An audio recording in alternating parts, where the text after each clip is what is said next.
ओम नमो भगवते वासुदेवाय। 16वां अध्याय। चित्रकेतु का वैराग्य तथा संकर्षण देव के दर्शन। श्री सुखदेव जी कहते हैं, परीक्षित, तदनंतर देवर्षि नारद ने मृत राजकुमार के जीवात्मा को शोकाकुल स्वजनों के सामने प्रत्यक्ष बुलाकर कहा। देवर्षि नारद ने कहा, जीवात्मन, तुम्हारा कल्याण हो। देखो, तुम्हारे माता पिता सूरत संबंधी तुम्हारे वियोग से अत्यंत शोकाकुल हो रहे हैं, इसलिए तुम अपने शरीर में आ जाओ और शेष आयु अपने सगे संबंधियों के साथ ही रहकर व्यतीत करो। अपने पिता के दिए हुए भोगों को भोगो और राज सिंहासन पर बैठो। जीवात्मा ने कहा, देवर्षि जी, मैं अपने कर्मों के अनुसार देवता, मनुष्य, पशु पक्षी आदि योनियों में न जाने कितने जन्मों से भटक रहा हूँ। उनमें से ये लोग किस जन्म में मेरे माता पिता हुए? विभिन्न जन्मों में सभी एक दूसरे के भाई बंधु, नाती गोती, शत्रु मित्र, मध्यस्थ, उदासीन और द्वेषी होते रहते हैं। जैसे स्वर्ण आदि क्रय विक्रय की वस्तुएं एक व्यापारी से दूसरे के पास जाती आती रहती है, वैसे ही जीव भी भिन्न भिन्न योनियों में उत्पन्न होता रहता है। इस प्रकार विचार करने से पता लगता है कि मनुष्यों की अपेक्षा अधिक दिन ठहरने वाले सुवर्ण आदि पदार्थों का संबंध भी मनुष्यों के साथ स्थायी नहीं, क्षणिक ही होता है। और जब तक जिसका जिस वस्तु में संबंध रहता है, तभी तक उसी की उस वस्तु से ममता भी रहती है। जीव नित्य और अहंकार रहित है। वह गर्भ में आकर जब तक जिस शरीर में रहता है, तभी तक उस शरीर को अपना समझता है।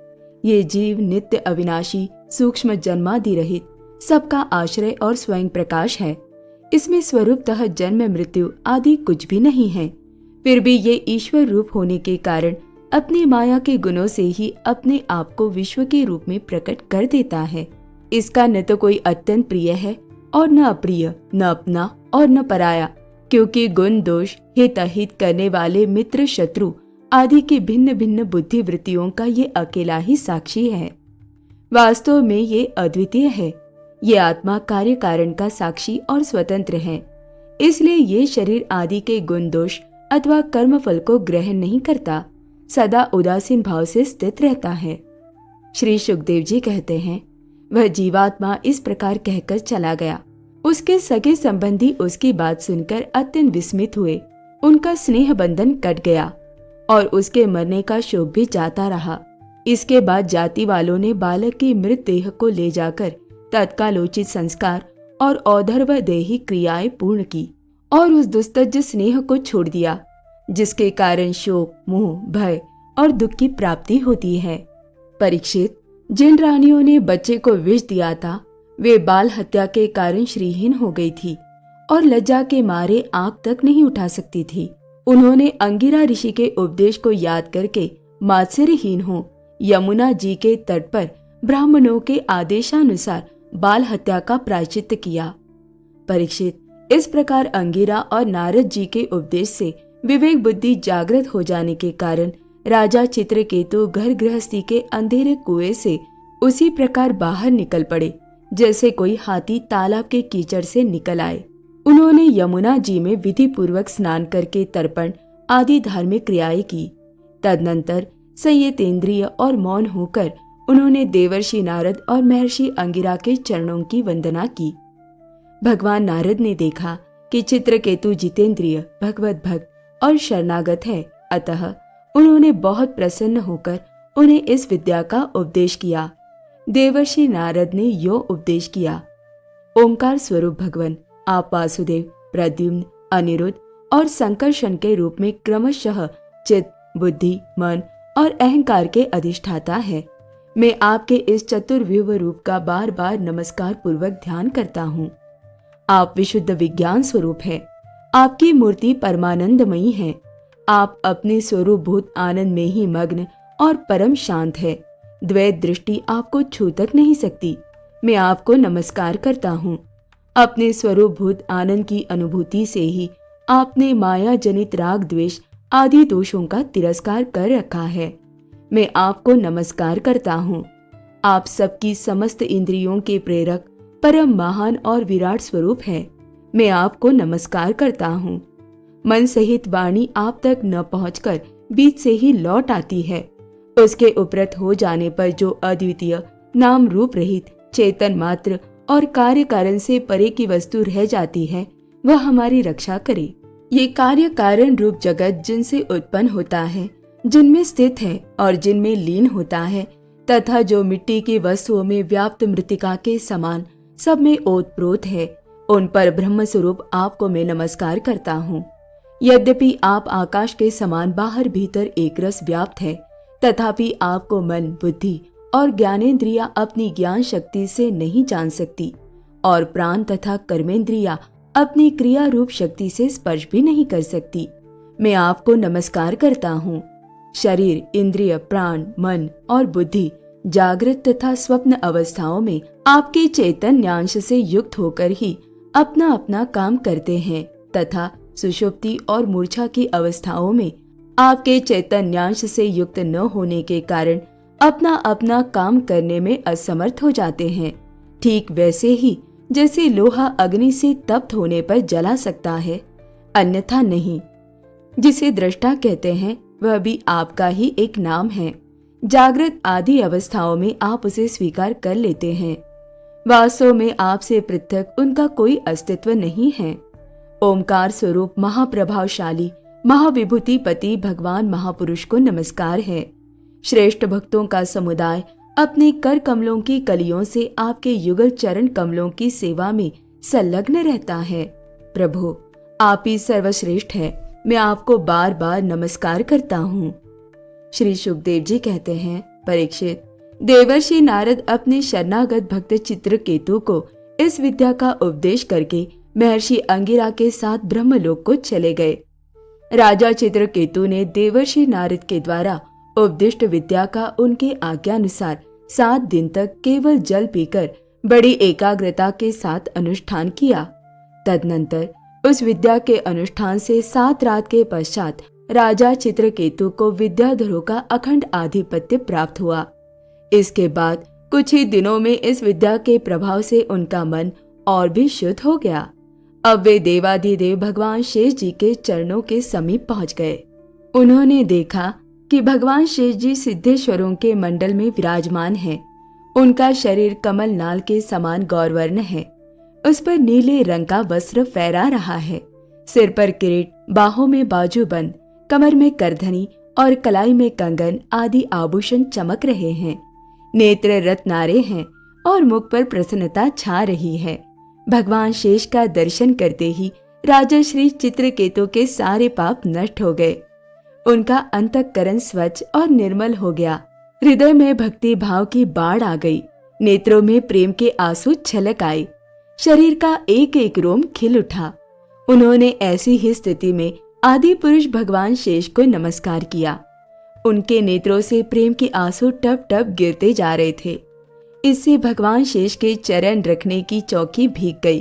प्रेमोद्रेक के कारण उनके मुंह से एक अक्षर भी न निकल सका।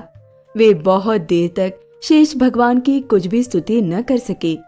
थोड़ी देर बाद उन्हें बोलने की कुछ कुछ शक्ति प्राप्त हुई। उन्होंने विवेक बुद्धि से मन को समाहित किया और संपूर्ण इंद्रियों की बाह्य वृत्ति को रोका। फिर उन जगत गुरु की, जिनके स्वरूप का 5 रात्र और भक्ति शास्त्रों में वर्णन किया गया है, इस प्रकार स्तुति की। चित्रकेतु ने कहा, अजित, जितेंद्रिय एवं समदर्शी साधुओं ने आपको जीत लिया है।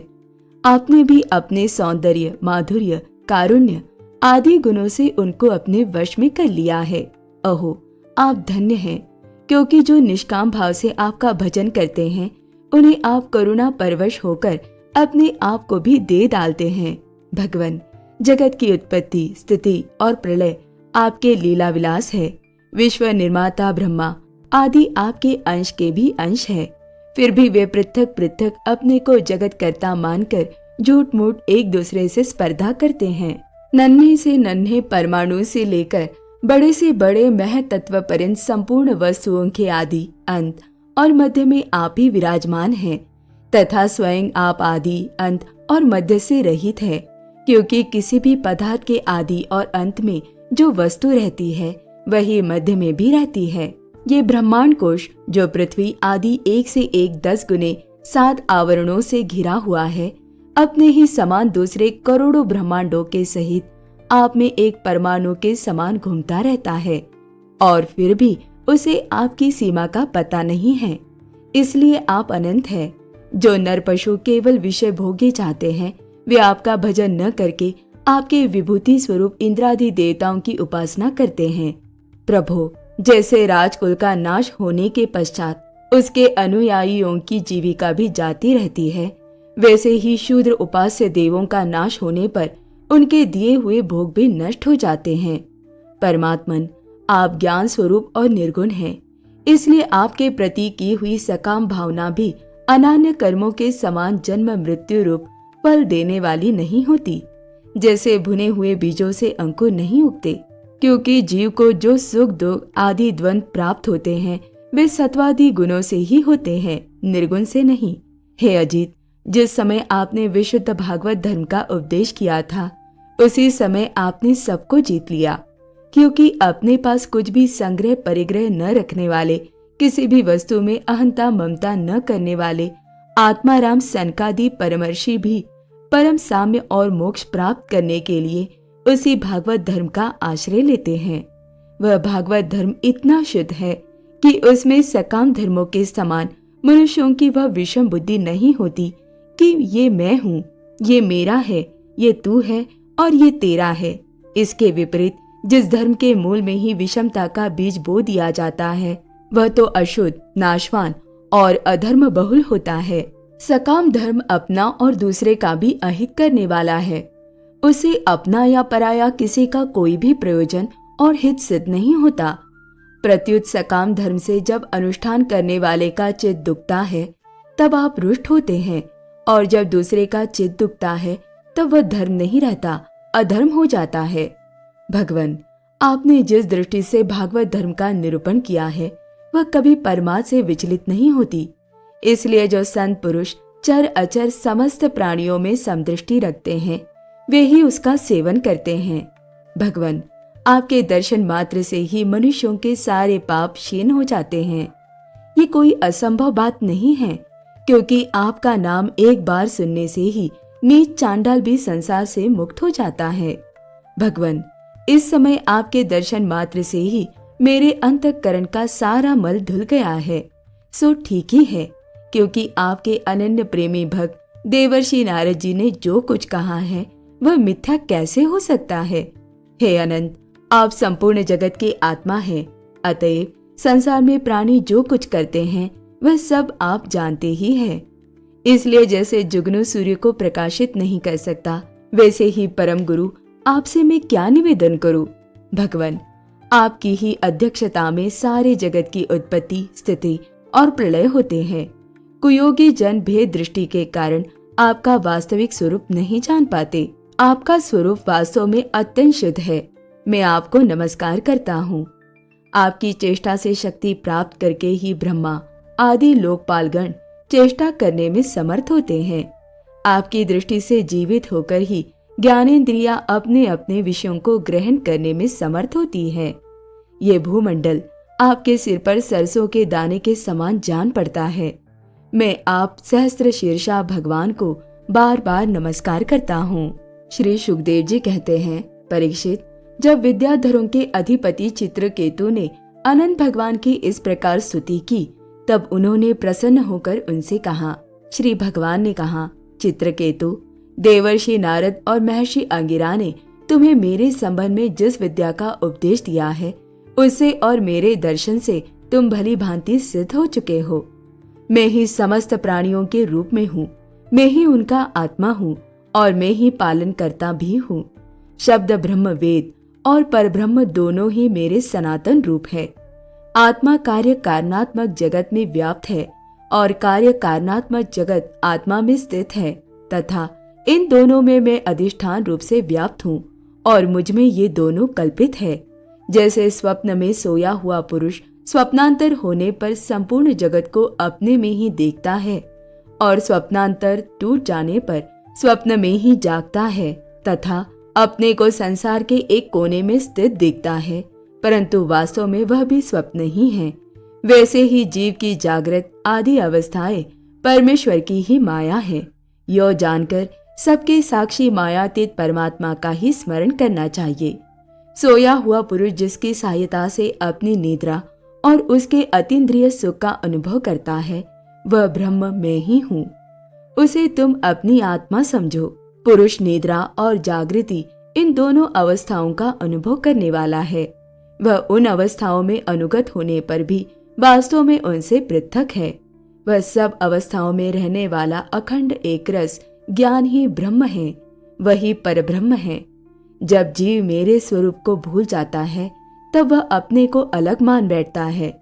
इसी से उसे संसार के चक्कर में पड़ना पड़ता है और जन्म पर जन्म तथा मृत्यु पर मृत्यु प्राप्त होती है। यह मनुष्य योनि ज्ञान और विज्ञान का मूल स्रोत है। जो इसे पाकर भी अपने आत्मस्वरूप परमात्मा को नहीं जान लेता, उसे कहीं किसी भी योनि में शांति नहीं मिल सकती। राजन, सांसारिक सुख के लिए जो चेष्टाएं की जाती हैं, उनमें श्रम है, क्लेश है, और जिस परम सुख के उद्देश्य से वे की जाती है, उसके ठीक विपरीत परम दुख देती है। किंतु कर्मों से निवृत्त हो जाने में किसी प्रकार का भय नहीं है। ये सोचकर बुद्धिमान पुरुष को चाहिए कि किसी प्रकार के कर्म अथवा उनके फलों का संकल्प न करे।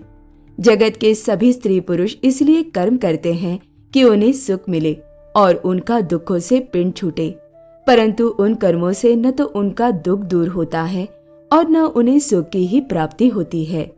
जो मनुष्य अपने को बहुत बड़ा बुद्धिमान मानकर कर्म के पचड़ों में पड़े हुए हैं, उनको विपरीत फल मिलता है। ये बात समझ लेनी चाहिए। साथ ही ये भी जान लेना चाहिए कि आत्मा का स्वरूप अत्यंत सूक्ष्म है। जागृत, स्वप्न, सुषुप्ति इन तीनों अवस्थाओं तथा इनके अभिमानियों से विलक्षण है।